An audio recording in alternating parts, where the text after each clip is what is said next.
Hello, in today's video, I'll show you how to create your own recipes for your THERMOMIX TM7.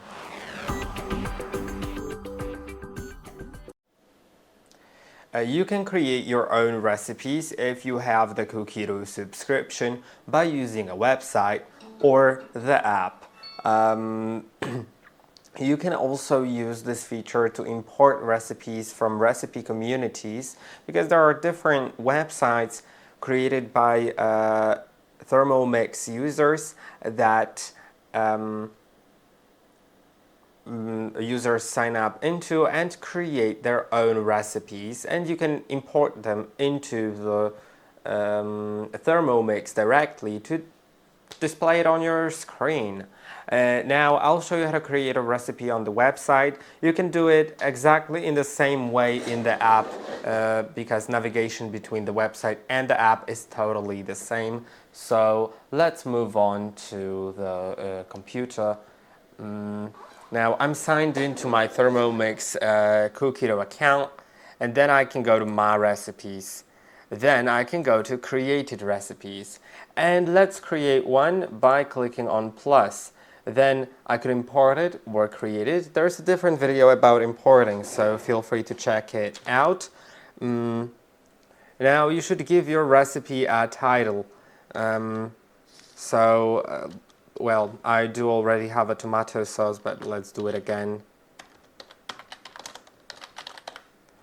As a new recipe. You could upload an image once you've made that recipe. I think it's best to actually first try making it and then make that recipe so you can save it for later. You can also use an actual cookbook recipe or internet recipe that's not made for ThermoMix and try messing a little bit with the settings so that you get the right result. So like the mixing times, the mixing speeds and stuff like that. You can just kind of try to learn how to adjust them to what's written in a non-ThermoMix recipe. Now you can add a preparation time or not, but I'll add it. It's going to be a few minutes, so let's do 10 minutes, about 10 minutes. I can later edit it, of course, and the total time is also 10 minutes because it's going to be the same as preparation time in my case. Then the portion can be set. That'll be 6 portions in this option, and then I can add the ingredients. I can select on which devices I have tested it. So I have tested it on TM7. It'll probably work on the other ones as well because it doesn't require the features that are exclusive to TM7, but I'll just select that because if you're not sharing that recipe later, then you don't have to make everything exact, of course. Now let's do 120 grams of onions, then 1 garlic clove, then let's do 50 grams of extra virgin olive oil. Then let's do 800 grams of crushed tomatoes. And now once I have the ingredients set, I can save it and now add my first step. So let's create the first step. And then you can add ingredients from a list, and that would be helpful because then it will correctly display. I'll show you that. If I select the list, then add onions. Then add 1 garlic clove.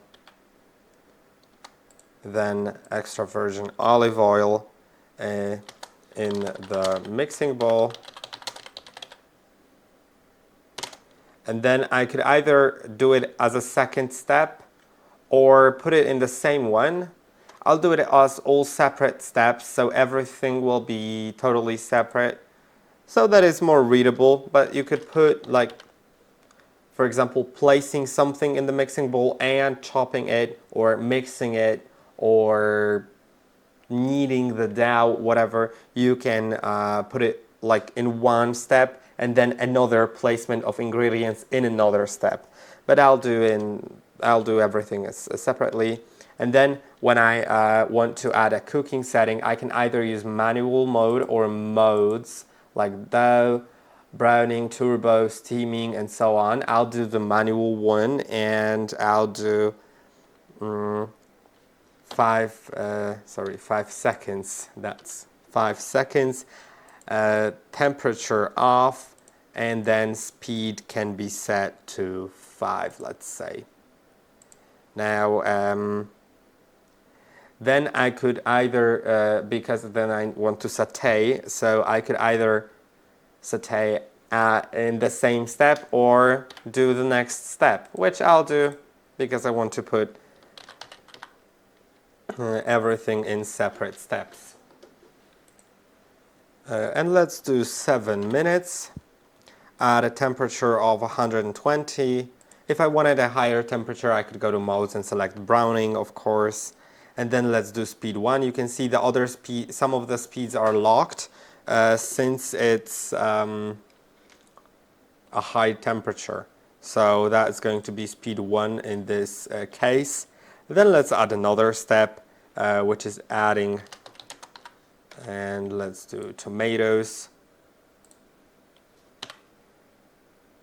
sugar, and salt.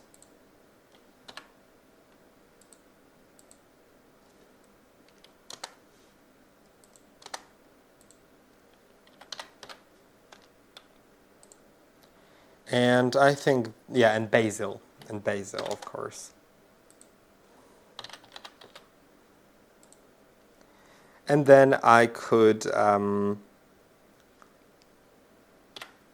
it, and then, well, for me it's finished. I could add some tips later as well if I wanted to, like, add tips, notes, or variants, so that I can, for example, replace the crushed tomatoes with fresh plum tomatoes, cut in pieces. And if I add the plum tomatoes, I would need to alter the recipe. So, for example, after adding the ingredients, the crushed tomatoes and so on. Well, I forgot the last step. I'll do it in a moment. But after adding the ingredients, I would need to chop for 15 seconds and speed 5. Now let's edit it because I forgot to cook.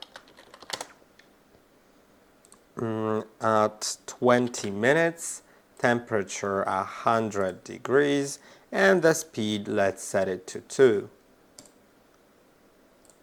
Now my recipe is finished.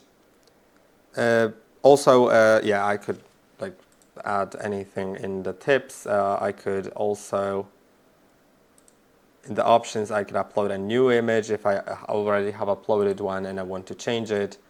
Now, that recipe should appear on my ThermoMix, so let's see.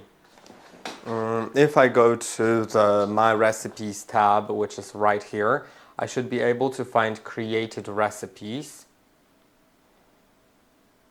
Then I may need to refresh, and there it is. Well, that's a bit more than 10 minutes though, but yeah, I could now see the overview of the whole recipe, and I could start the recipe by clicking on Start. Then let's click on Next, and as you can see, it'll show up on my screen to add onions, garlic clove, and extra virgin olive oil. So I can remove the lid, and it'll start waving, so I can add things to my mixing bowl. Now I'll skip that. Let's click on Next. It will later automatically set all the settings for me for the chopping, so I could start it and then go further. So yeah, that is how you can make a recipe yourself.